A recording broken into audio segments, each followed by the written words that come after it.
So hi everyone, for today we're going to recreate a toy na reminds me a lot of my childhood and childhood memories namin ng kapatid ko. So abangan nyo na lang later. See ya! Yo! So welcome back guys. As I mentioned earlier, we're going to recreate a toy na reminds me a lot of my childhood. So anyone who were familiar with the slingshot, so that's the toy that we're going to recreate right now. So sa paggawa ng tirador, meron tayong mga bagay na kailangan. So una is yung bastagan. So yung bastagan yung magsisilbing base ng ating tirador o ng ating toy. Pangalawa naman is yung goma. So yung goma is yung magpro-propel ng pinakabala natin. So the last one naman is yung pabalat. So yung pabalat is yung mga gawa sa mga leather materials. Ito yung magiging bearer ng pinakabala natin. So let's start.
So hi guys, so yun.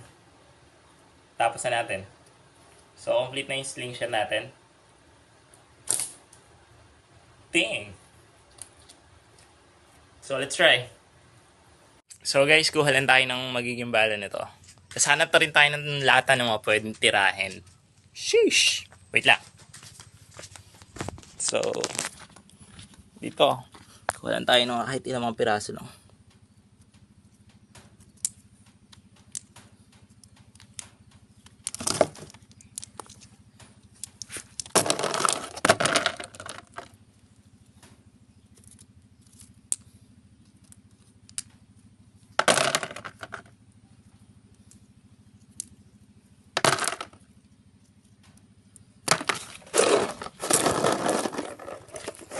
So, hanap lang tayo ng lata.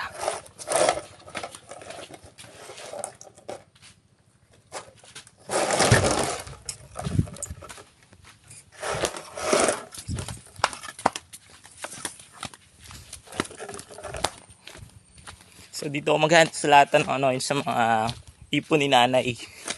Dito sa latahan namin. Uy.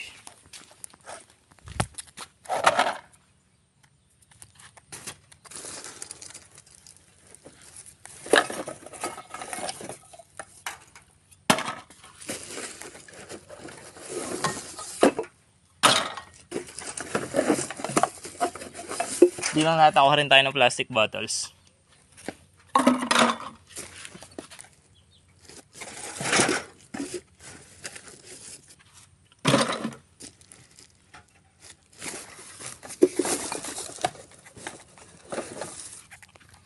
So yun, set ko lang yung magiging video. Wait lang. Bye. So hi guys, set up lang tayo ng magiging target natin. Tara.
Yan, so guys, nakaset up na yung target natin. So, let's try kung makatama ba ako.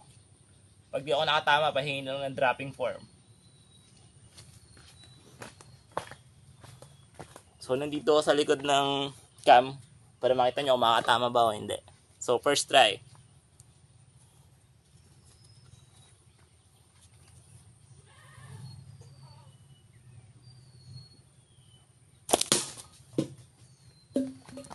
Sheesh! That's one, pare.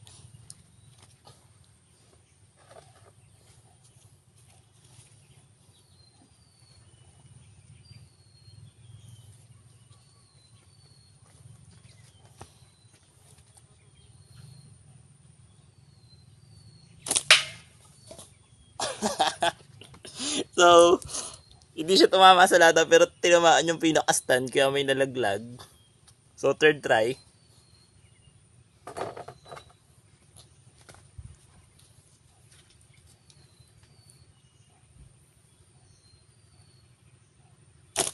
Oh, that's mababa.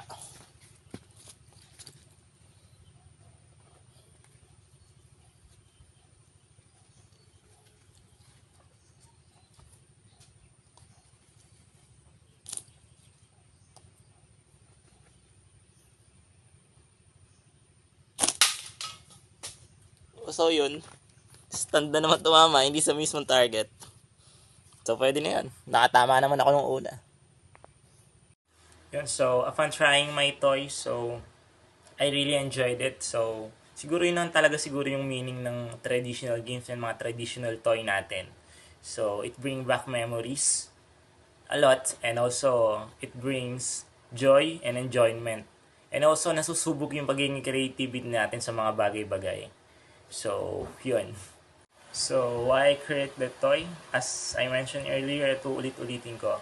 This toy brings a lot of childhood memories ko at childhood memories namin ng kapatid ko. And also, that toy brings band sa amin ng brother ko eh. So, that's why I decided to recreate that toy. So, when it comes to sport naman or a game, may 2 parts ako ng game na naisip na magagamit natin itong slingshot. Masusukat yung skills natin, like our creativity, our focus, and hand-eye coordination. So, number 1 is creativity. Sa unang part ng game, we build our own slingshot wherein kalis-kalis muna sila. So, tayo mismo yung bubuo ng slingshot natin na gagamitin natin sa latter part ng game na susunod. So, sa part 2 ng game, gusto ko yung ginawa ko kanina, yung magta-target tayo ng mga plastic cans and bottles. So, instead of bullseye, gagamit tayo ng mga recyclable materials like yung ginamit ko kanina, which is yung plastic bottle and cans. So why? Gusto ko lang ma-promote yung localization natin. Yung localization ng game, yung originality. So, para sa akin yun naman kasi talaga yung meaning ng mga traditional games natin eh. Anything natin na magagamit, anything na makikita natin, pwede natin gamitin sa bubuuin natin traditional games. So, and also, meron siyang level of difficulty. So, yung sa akin kasi kanina, siguro mga 30 meters lang yon. So, yun yung magiging level 1 ng game, which is yung 30 meters. Sa level 2 naman, which is yung medium, I guess, gagawa ko yung mga 50 meters. So, sa pinakamahirap naman is yung pinaka-hard, which is 70 meters. Doon tayo magta-target. So, yun yung pinakamalayo. So, pinakamahard. Doon, masusukat yung hand-eye coordination natin. So, yun lang po sir. Yun po yung naisip ko. Yun po yung naisip kong laro, which is magagamit natin yung slingshot. And that's all for today. Guys, thank you for your time. See ya!